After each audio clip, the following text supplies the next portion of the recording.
Welcome back to another episode of ImmunoLogic, where immune breakthroughs meet clinical logic. I'm here with my co-host, Dr. Joe Fraietta, and we are so excited to have our guest for this episode, Dr. Bruce Levine, who's the Barbara and Edward Netter Professor in Cancer Gene Therapy at the Perelman School of Medicine at the University of Pennsylvania. Welcome. Well, great to be here virtually with you all, but I know you in person as well. Yeah. Well, one thing that we wanted to talk about with you today is a special interest of yours, and that is secondary primary malignancies after chimeric antigen receptor T cell therapy. Would you mind giving us just a brief lay of the land when it comes to these malignancies? Yeah, so we know from many studies and many years of work looking at T cell biology and homeostasis that T cells are exquisitely regulated at the level of the T cell receptor. And the thinking in the field was that T cells were uh, quite resistant to the potential for transformation, that this could be done under very stressful circumstances, but in humans it had not been observed. And so it was November 28th, I believe, 2023, and I got a direct message from a journalist I know. He said, "Would you care to comment on the FDA investigation?" And my first thought was, I didn't hear about it. I better get smart about it fast. And uh, the, the investigation, um, the announcement was quite sparse. There was not a lot of information in this announcement, just that the FDA was aware of cases of secondary malignancies post-CAR T cell. There were, I think, some cases noted, but the rest of us in the field were pretty much in the dark, and it was a surprise. So I suspect what triggered this announcement, probably prematurely, was two abstracts that were being presented at ASH in 2023. So what do we know, or what did we know at that time? There were a handful of cases out of the reports in the voluntary databases. There were cases in 5 out of 6 of the approved CARs. They were occurring 1 to 19 months post CAR T cell therapy, and some were CAR positive, but we didn't know how many. And then later, the FDA came out with new black box warnings. So there are a number of cases now, and I think they can fall into two buckets. One is patients who have pre-existing mutations, either by virtue of their disease or their prior treatment. And let's say they have 1 or 2 or 3 hits already, then they get CAR T cell therapy. And it may or may not be the integration, it may be the whole consequence of the treatment, meaning the preconditioning chemotherapy, the lymphodepletion, the inflammatory environment post-infusion, or something else. So that's one bucket. And then another smaller bucket is we now have a few cases of direct integration into tumor suppressor genes. Most recent one I saw was into P53, but there's also been a case integration into PLAT-T4. Mhm. So let's do a little math. 35 to 40, probably more than 40,000 patients treated. Daniel Baker, Carl June, and I had a viewpoint come out in Lancet quite recently.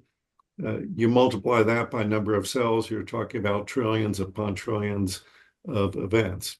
So it is a rare event, and it can happen. But let's also put things into perspective. And this is a choice of a patient to receive treatment, right?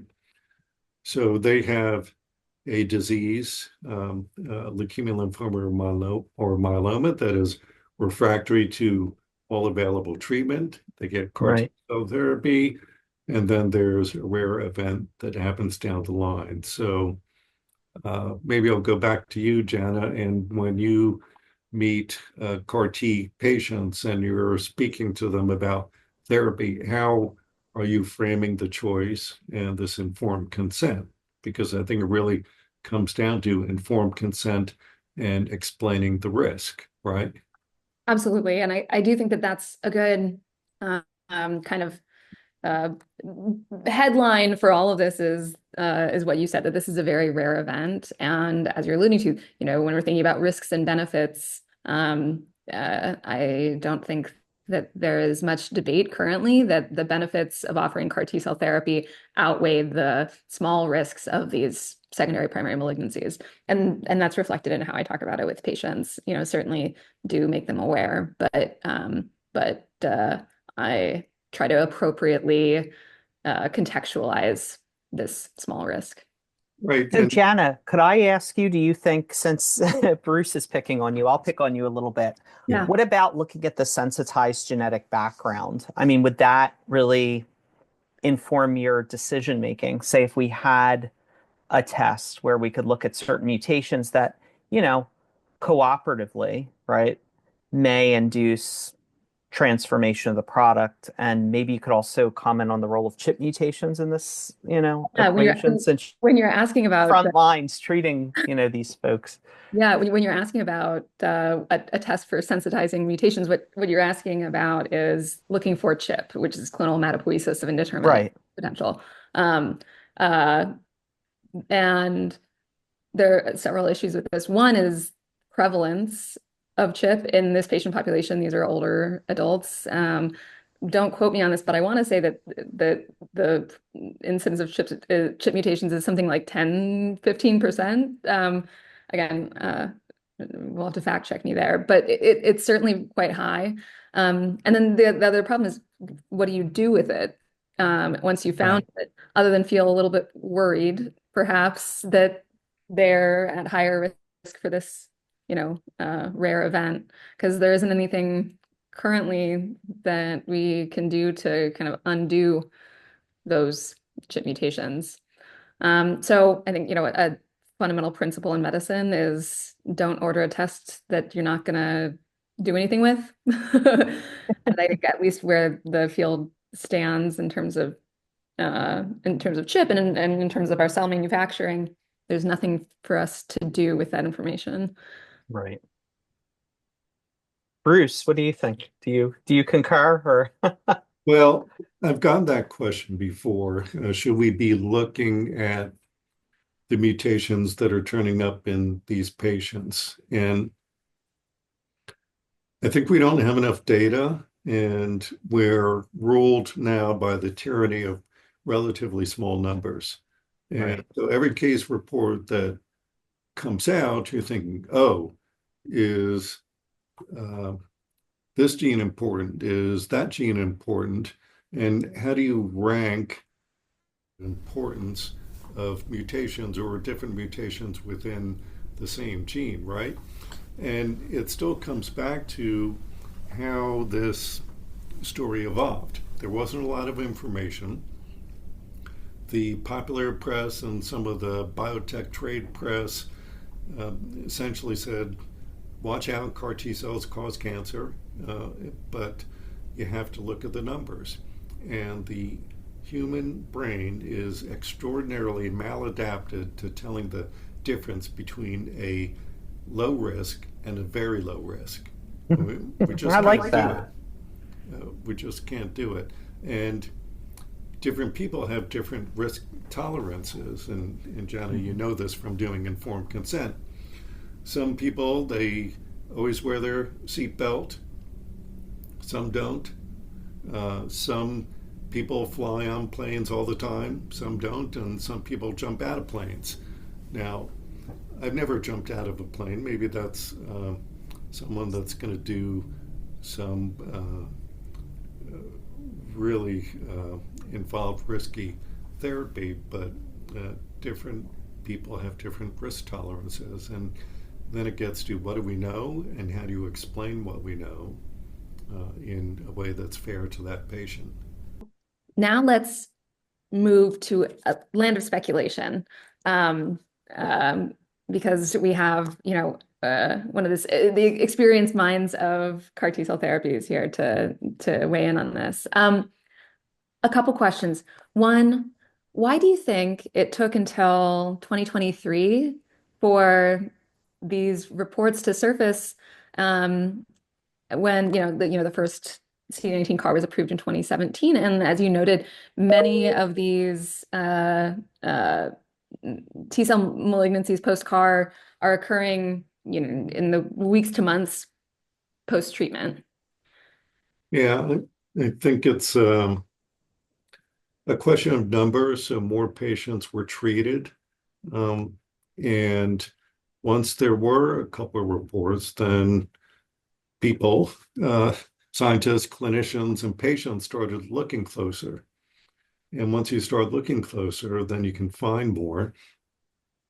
I mean, the best example of that is that only a fraction of patients treated with commercially approved CARs have been reported to either one and even fewer both of the voluntary databases, the FDA Adverse Event Reporting System and the CIBMTR database. So that tells you something about follow-up, and we know in other regions like China, there's less follow-up. So once there were those initial reports, I think a lot of good has come out of it. There's better patient follow-up.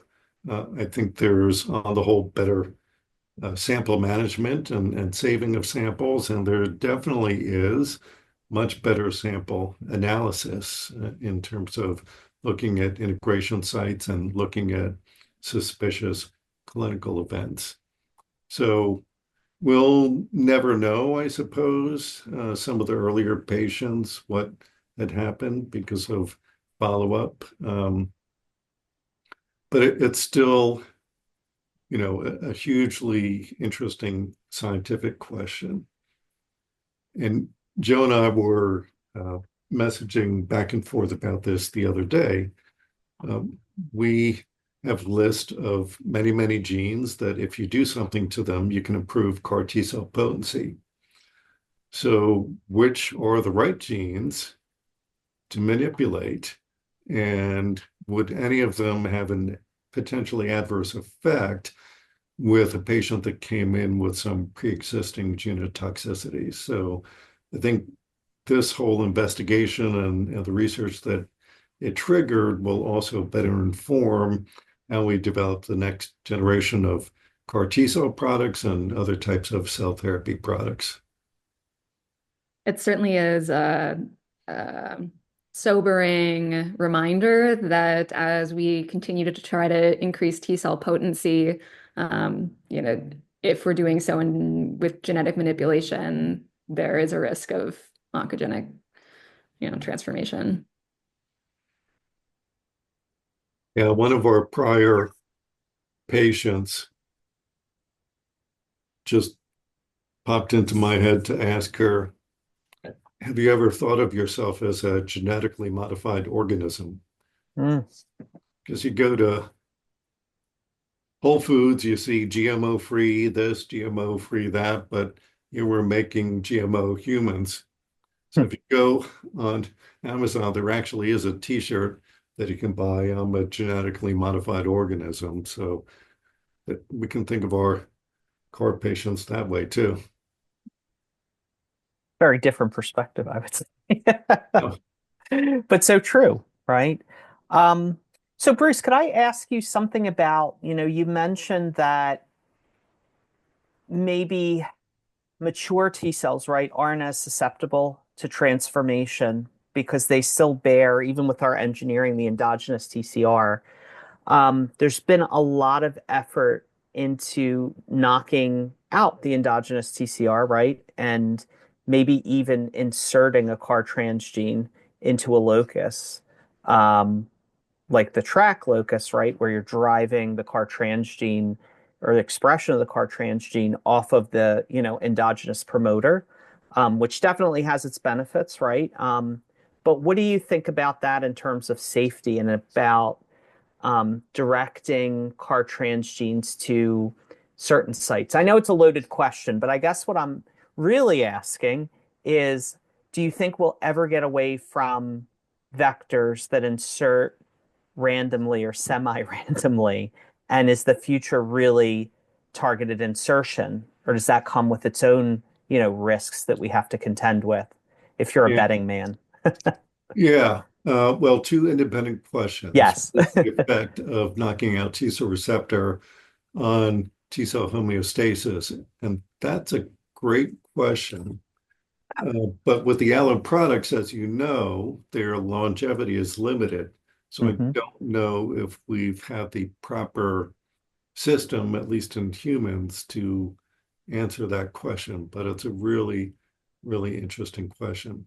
With targeted insertion, okay, if you target T cell receptor, you could do that. But then some would argue there's value to having the T cell receptor along with the CAR. Right. One example is there's a paper that just came out on multi-virus specific T cells that are engineered to be CAR T cells. Now, I think the longevity of those cells of that product has something to do with having them also be multi-virus specific and probably getting some periodic restimulation. Another advantage of having a T cell receptor is epitope spreading. Now, we have Hmm. an early trial with RNA CARs delivered by electroporation, and that was in mesothelin targeted CAR. And there's evidence of epitope spreading. And when you insert a CAR, and the CAR T cell, I mean, and you get tumor killing, you're releasing a whole lot of antigen. So Yeah. maybe not so much in hematologic malignancies, but more in solid cancers, releasing those neoantigens. I think there could be some advantages there. But I do agree on looking more closely at targeted insertion. And it may or may not be the T cell receptor alpha locus, Sure. it could be CCR5, it could be something else. And I you know, wonder too, I don't, and this is again just supposition. I wonder if Mm. use of bispecific antibodies post CAR, if you don't have a normal T cell receptor, if that CD3, stimulation is equally efficacious. I'm not sure. I think it depends if it is pulsed, right? There's at least one paper I know of looking at the T cell phenotype post bispecific antibody and induction of an exhausted phenotype because of the repetitive stimulation. And we know from Crystal Makel's work that uh, uh, uh, periodic stimulation is good for T cells. That's how they evolved to receive periodic and not continuous stimulation. When I was a college student in her lab, she used to say that T cells like to be tickled, and Yeah. that always stuck Well, with me. so true. Yeah.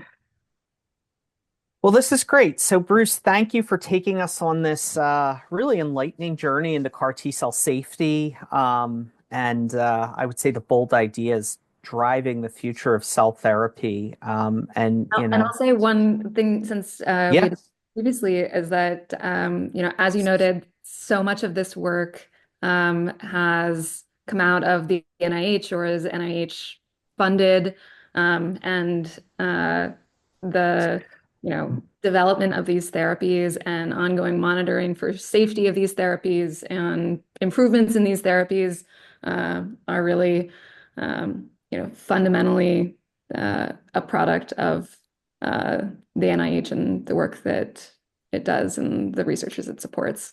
And so in these uncertain times, I think it's a good thing to remind ourselves of and and continue to advocate for science. Absolutely. Absolutely. So important. Okay, Yeah. before we sign off, here's a little teaser for next month. Get ready for a provocative conversation with a special guest from Massachusetts General Hospital. And rumor has it that she's not afraid to challenge the status quo and may just turn the immunotherapy world upside down. She already is, but you won't want to miss it.